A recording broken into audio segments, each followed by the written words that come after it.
అన్నములు ధరించి స్వరాజ్యమును మది నెంచి స్వతంత్ర సమరము జరిపిన జెండా జెండా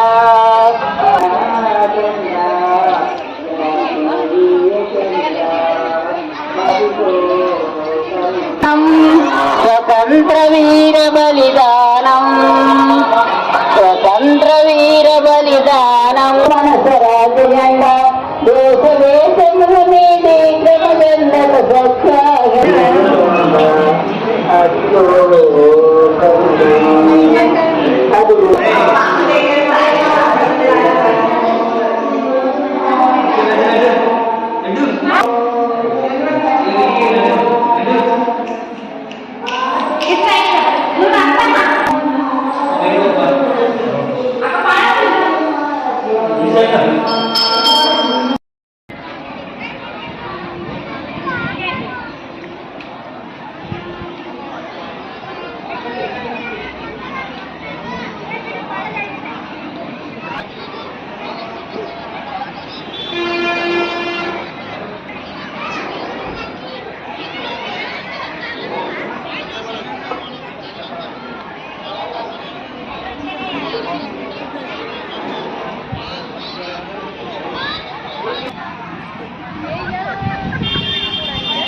నా పేరు టి పోతారెడ్డి, నాది నెమ్మిలి గ్రామం. నేను రిటైర్డ్ ఉపాధ్యాయుని. అయితే ఈ దేవాలయంలో, ఈ షిరిడి సాయిబాబా దేవాలయంలో గత 5 సంవత్సరాల నుంచి కూడా నిర్వహణ బాధ్యతలు చూస్తున్నాను. ఈ దేవాలయాన్ని నెమ్మిలి గ్రామానికి పట్ల మోహన్ రెడ్డి గారు అనేవారు అమెరికాలో స్థిరపడ్డారు. వారికి సంకల్ప బలంతో 2009లో దీన్ని ఏర్పాటు చేశారు. ఇది దినదినాభివృద్ధి చెందుతూ తెలంగాణ షిరిడిగా పేరుగాంచింది. చాలా రకాలుగా ప్రజలు వస్తూ ఉంటారు, పూజలు చేస్తూ ఉంటారు. ప్రతి గురువారం కూడా అన్నప్రసాదం ఉంటుంది.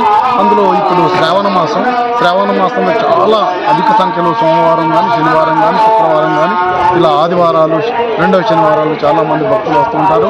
ఇక దేవాలయ ధర్మకర్త, తర్వాత ట్రస్ట్ సభ్యులందరూ కలిసి చూస్తూ చాలామంది సహాయ సహకారాలతో ఇక అన్నప్రసాదం వితరణ సుమారు ఈ శ్రావణ మాసంలో 3 గంటల వరకు జరుగుతుంది.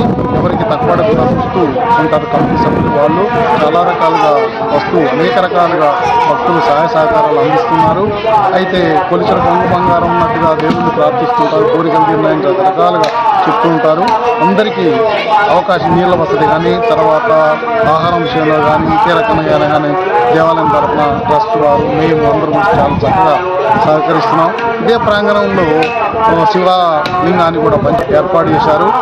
దాని పనులు జరుగుతున్నాయి. అది మార్చి 31 ఏప్రిల్ 1 ప్రాణ ప్రతిష్ఠ జరిగింది. అక్కడ కూడా భక్తులు చాలామంది ఈ దేవాలయంలో వచ్చి శివ దేవాలయంలో కూడా దర్శించుకుంటూ వారి కోరికలన్నీ తీర్చున్నట్టుగా చెప్తున్నారు. అనేక రకాలుగా 4 రాష్ట్రాల నుంచి కూడా ఇక్కడ రావడం జరుగుతుంది. కర్ణాటక, మహారాష్ట్ర, ఆంధ్ర, తర్వాత ఒరిస్సా నుంచి కానీ, ఛత్తీస్గఢ్ నుంచి కూడా వాళ్ళు కూడా ఇక్కడికి వస్తూ ఉన్నారు. ఇది దినదిన అభివృద్ధి అందుకు బాన్స్వాడ నియోజకవర్గంలో ఉన్న ఈ దేవాలయం కాకుండా చాలా దేవాలయం, అందులో ఈ నియోజకవర్గంలో భక్తిలో ముందుండేటట్టుగా భక్తులు అనేక మందిగా వస్తూ చాలా రకాలుగా కృషి చేస్తూ ఉన్నారు. ఈ నియోజకవర్గం మొత్తం దైవం అనుకూలించేటట్టుగా ఉంటూ అనేక మంది భక్తి పారవశ్యంతో చేస్తూ అనేక రకాలుగా సేవా రూపంలో సహకరిస్తున్నారు, సలహాలు ఇస్తున్నారు. తర్వాత ఆర్థికపరమైన సహాయ సహకారాలు కూడా అందిస్తూ ఉన్నారు. ఇది ఈ నియోజకవర్గంలోనే చాలా గొప్పగా పేరు తెచ్చుకుంటే ధన్యవాదాలు. జై సాయిరామ్. సద్గురు సాయినాథ్ మహారాజ్కి జై. తెలంగాణ షిరిడి సాయి నెమ్లి గ్రామం ఇది. ఇక్కడ షిరిడిలో వెలిసినటువంటి సాయినాథుని మా ధర్మకర్త పట్ల మోహన్ రెడ్డి గారు కృషి వల్ల, వాళ్ళ కుటుంబ సంకల్పం వల్ల ఆ షిరిడిలో ఉన్నటువంటి సాయినాథుని మా నెమ్లి గ్రామానికి తేవడం అనేది జరిగింది. ఇక్కడ పక్కనే మా గ్రామం బొమ్మందోపల్లి. నా పేరు రామరెడ్డి. ఇక్కడ ప్రత్యేకత ఏమిటి అంటే షిరిడి సాయినాథుని సంతాన సాఫల్యం లేనటువంటి వాళ్ళు, బాధతో ఉన్నటువంటి వాళ్ళు ఇక్కడికి వచ్చి ఆ దున్ని చుట్టూ ప్రదక్షిణ చేస్తూ కొబ్బరికాయతో ప్రదక్షిణ చేసి ఆ దున్నిలో వేసి మొక్కుకొని, మరి ప్రదక్షిణ చెట్టు ఉంది ఇక్కడ. దీంట్లో కోటి సాయినామాలు రాసినటువంటి పుస్తకాలని ఇక్కడ పాతి పెట్టడం అనేది జరిగింది. కాబట్టి దీన్ని చుట్టూ ప్రదక్షిణ చేసినట్టయితే వాళ్ళ కోరికలు నెరవేరుతాయని భక్తుల నమ్మకము అప్పటి నుంచి. అదేవిధంగా వారి కోరికలు నెరవేరుతున్నాయి. మరి ఉద్యోగరీత్యా కానీ, కుటుంబ సమస్యల రూపంలో కానీ, మరి ఉద్యోగరీత్యా కానీ వివిధ USA వెళ్ళేటువంటి విద్యార్థులు చాలామంది ఇక్కడికి వచ్చి వాళ్ళ మొక్కుకొని వెళ్తుంటారు. వాళ్ళు సక్సెస్ అయ్యి మరి తిరిగి వచ్చి వాళ్ళ అనుభవాలను వాళ్ళు చెప్పినటువంటి విషయాన్ని మీతో చెప్తున్నాను, పంచుకుంటున్నాను. మన ఛానల్ ని వెంటనే సబ్స్క్రైబ్ చేసుకుని పక్కనే ఉన్న బెల్ ఐకాన్ కొట్టేసి నోటిఫికేషన్ ఆన్ లో పెట్టుకోండి.